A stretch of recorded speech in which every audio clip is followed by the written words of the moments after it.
Hi everybody, it's Margaret here with 60andme. Hope you're doing well today. I want to talk to you today about a topic that I think is of interest to older women as we play the waiting game in our lives. We've got so much experience in the past of waiting for, various milestones, job decisions, children's activities, all kinds of things. And the waiting game on decisions about our lives, the directions that they are going. Think about all the different milestones that you've had in your life where a decision had to be made and you had to wait for a response, to either give you approval to go forward or decline. And that waiting game can be really, really excruciating.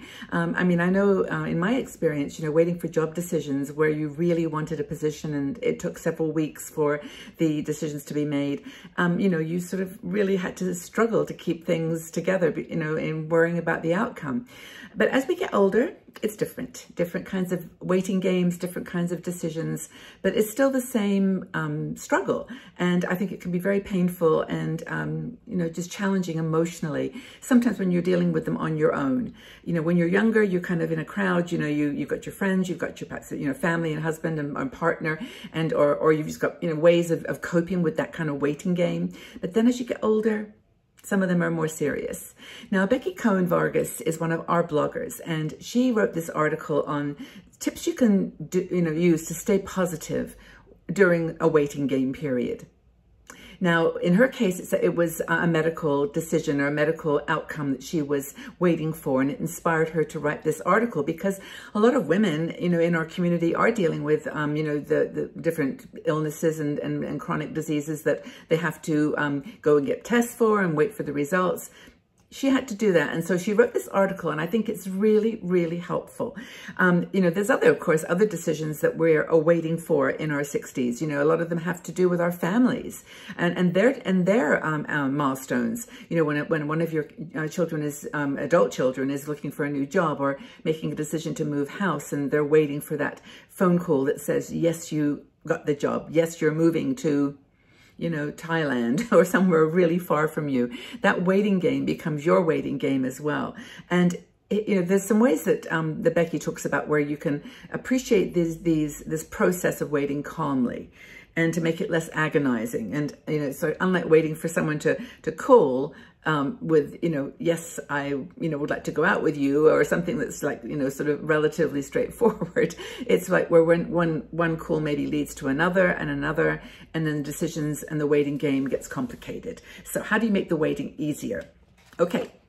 She comes up with some really good ideas, and I think it's important that the main thing is you keep living. You keep living and working on life, on the things that you enjoy doing, and know that you have dealt with difficult things in the past, and that you will get through this. Whatever the phone call or the letter or the decision is going to be, you can handle it. You will do it. And I actually think, in my experience in general, the waiting for something or the thinking about it is actually 10 times worse than the actual reality. That when you get the decision or you get the answer or the phone call or the outcome, you then deal with it. It's just something that switches on, and you just then can move through it. But the most important thing she talks about is to feel it. Feel the worry, feel the intent, feel the emotions, and just try to ride with it. It's like, do things to soothe you. Like, for example, music. She said that she listens to music, and music can be sad music that makes you cry, and it can be happy music that makes you feel energized. Maybe both. Sometimes happy music can make you feel sad too. So it's all about knowing what works for you, and where your crying threshold is, how much you can cry to release the stress and anxiety, as opposed to making it take you further into a darker place. And that's the thing to worry about. So letting out our emotions really, really helps. Another thing is to keep busy. And I know for sure that during some of the stressful times in my life, there's been a few things that I've done that have helped me. One is coloring. I just love to color, and not just coloring with, felt tip pens and so on, but also the magic books where you just take a wet brush and just fill in the colors on a page. It's really, really fun. But for me, that's a really soothing, calming activity. And so I love to do that. It's really, really good. Another thing, of course, is taking up a craft, knitting, crafting, quilting, diamond painting, a lot of people do mosaics, you know, whatever you can find that keeps your hands busy, keeps your mind busy, and you can't really worry and cry while you're using your brain. Like if you go dancing, you know, you have to be thinking about the dancing steps, not, you know, not the sort of the sadness that might have brought you to want this release. Stimulate your senses. You know, go out for a walk in nature. I just find that the second thing for me, other than coloring, and maybe it's flowers. I don't know, it's something about flowers. I love going into nature, you know, walking in a park or down by a lake or wherever I can go on a train to sort of release the stress.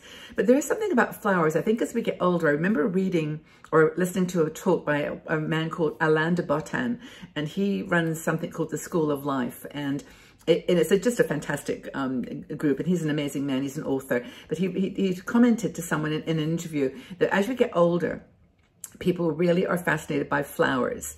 And he talks about in tough times, in places in the world where there's, you know, war and difficulty, that you find people just painting very intricate paintings and on pottery and other things. It's a very interesting trend, because he says, and I think this is true, that when you look at a flower, it represents growth and life and positivity.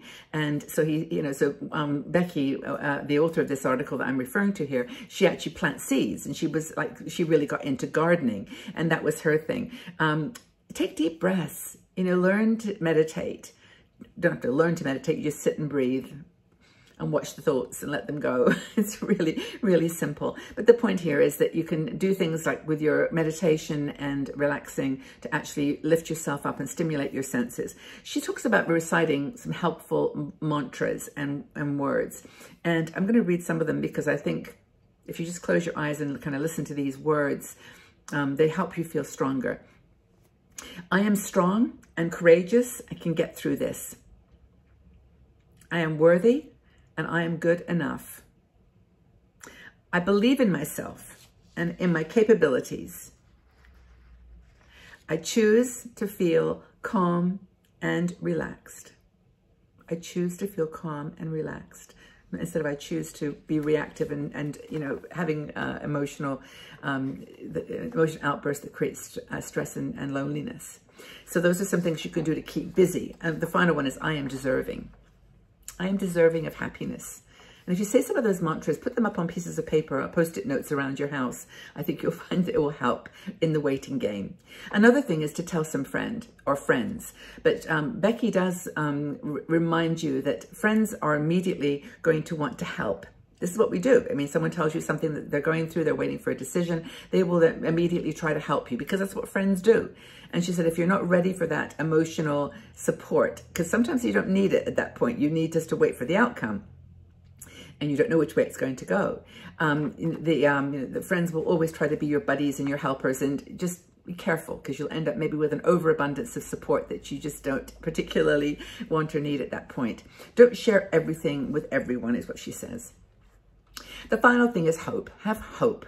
Whatever the outcome, whether it's a diagnosis that you're waiting for a call on, whether it is an outcome on a job, a group that you want to join, a membership that you know, you had to apply for, or something that you're waiting to get a rental property or a house that you want to rent or buy, all those decisions that you're playing the waiting game, just have hope.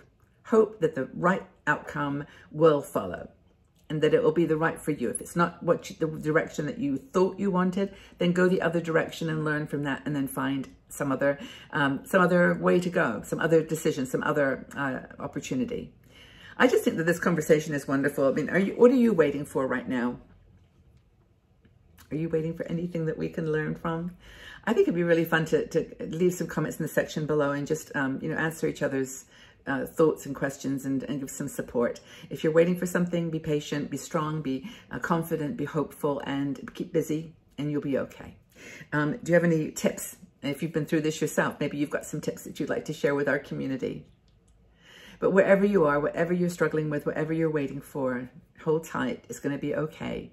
We're here for you. I'm by your side, and I just want to know how much you appreciate you and love you, and just take care. Lots and lots of love. Bye-bye for now.